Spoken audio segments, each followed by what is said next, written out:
Well, good morning, everybody. Jeff Slicky here on the Daybreak Show, and I've got four great guests in studio talking about something very special at Mason General Hospital and Family of Clinics. We're talking about volunteering, and in addition to the, 600 or so staff on hand through the hospital and the Family of Clinics, volunteers make up a huge portion and aspect of this, and now's a great time for you to get involved, too, if you have a little spare time to volunteer with the hospital. Jenn Capps, of course, good morning to you. Good morning, Jeff. Good to see you here. Happy and to be here. Introduce to us the folks who you've brought in here today. Well, I am so excited that we have some very special guests with us today. We have Gene Bush with the Yesteryear Car Club, Yep. who is actually our inaugural Mason Clinic volunteer. Very cool, Gene. Our very first one. So he's Good to be helping to chart new territory. We have Lonnie Hatman. He's our volunteer coordinator at Mason General Hospital and Family of Clinics. And Ann Williams, our illustrious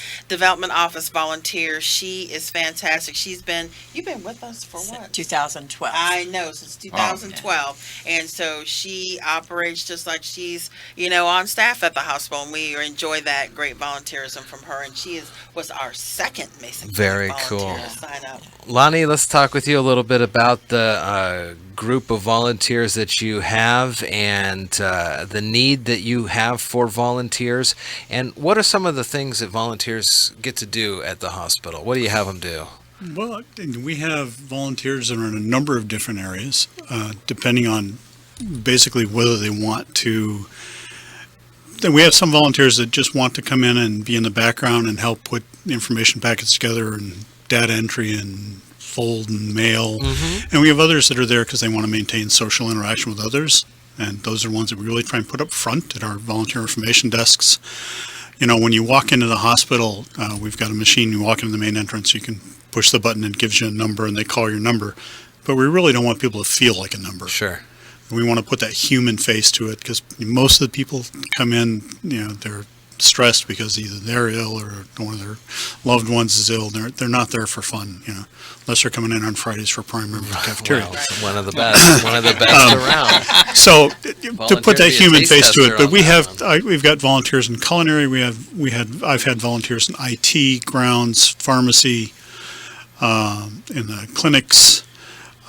We have some volunteers in the foundation office. We have some volunteers that worked in diabetes wellness. We have some volunteers that worked in the nursery and the emergency department. Do you get a sense that the volunteers that come through you and start wanting to volunteer their time have had either some sort of primary interaction with the hospital or a family member that has worked with the hospital or been a patient at the hospital and they realize the good work that you've done? Is that Some of the volunteers we get are definitely from that. They or someone they know has had a positive interaction with the hospital and they want to contribute to that, pass that along, pay it forward to others. We have some others who are retired and they may come in just so they maintain some social interaction with other people. Sure. We have a few husband and wife teams that come in and they spend their time volunteering together, and they come from right here in Shelton, and I have some that come all the way down from Belfair. Wow. And, they come in and they volunteer on one day a month, and I have some that volunteer and they're here Monday through Friday. So it can be up to their availability and schedule. Absolutely. And what brought you to become a volunteer for the hospital? Well, when my husband and I retired, we felt like we had had such a fortunate life, and we'd always said we'd give back to our community. So I felt like Mason General was a very worthwhile organization to be a part of. So I started volunteering with diabetes education and in the foundation office in 2012. But it's mainly because of their mission of putting patients first, and we're growing, the community's growing and the hospital's growing, and we have our new clinic, and I just wanted to be a part of it. Does your volunteer efforts go in line with kind of what you did in a past life, or did you take this opportunity to branch out and try some new things?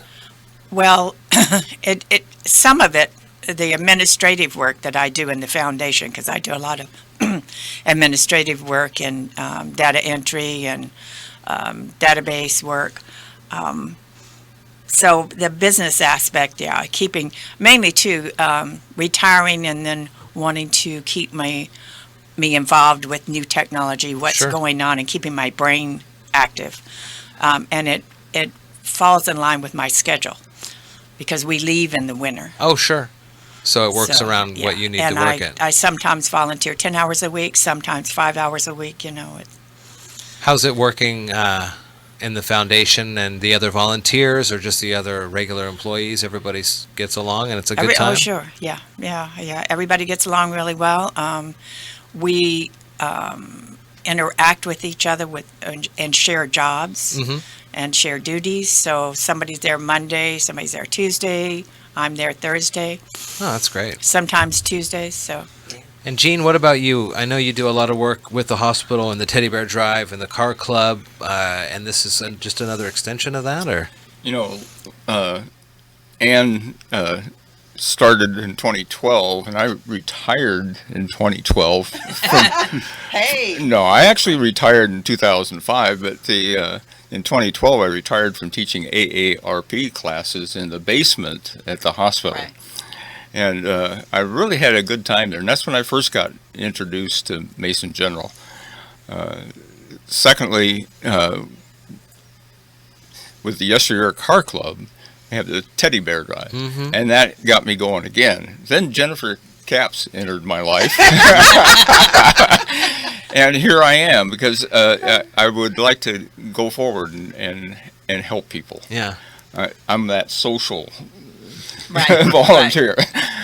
Technical stuff, No. but Out meeting folks. out meeting folks and helping them. That's why I'm here. Lonnie, talk to me a little bit about what it takes to be a volunteer. Someone hears this and they'll head up to the hospital, and then what happens next?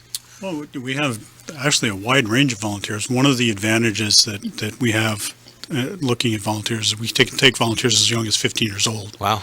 as long as we have parental permission. And we do get some of them that come in from the high school that do come in and do a job shadow and decide they want to stay and volunteer.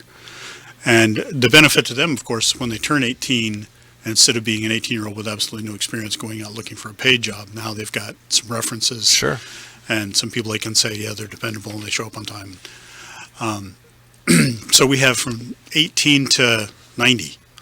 It is the age range. And if you pick an occupation or a way of life that people have done before they come to volunteer, they're probably represented. So they come from all different walks of life.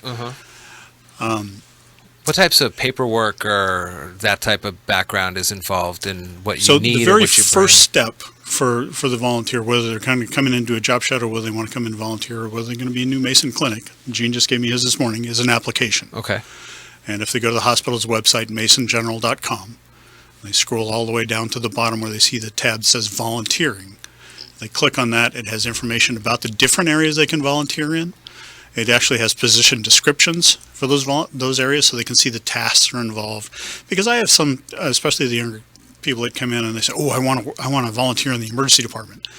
And then they come in the emergency department, they come back to me and go, I don't think so. Put me in It's the an ground. acquired taste. It's an acquired taste. So it has those position descriptions and the tasks, and you can download an application right there, because that's the very first thing Sure. I need is just the application with the information to follow up on. Then we do a short orientation session, and then figure out where they best fit in with the hospital, where it's going to benefit of what they're looking for and what the hospital needs. Well, we hear often, time and time again, about all the great work that Mason General does in the community, and not only the many employees that it has on staff, but all these volunteers that help out in many different ways. We'll put the links to this in the show notes, masongeneral.com. I also just Googled Mason General Hospital volunteer, and it came right up as well. So we'll put those links as we come up. Two great volunteers here, and you can join the ranks as well. Jenn, Ann, Lonnie, Gene, thanks all for coming in and explaining this a little bit for folks, and Wonderful. hopefully you're able to get some more volunteers to Thank help you. out. Good Thank to see you. you Thanks for guys. having us. Appreciate it.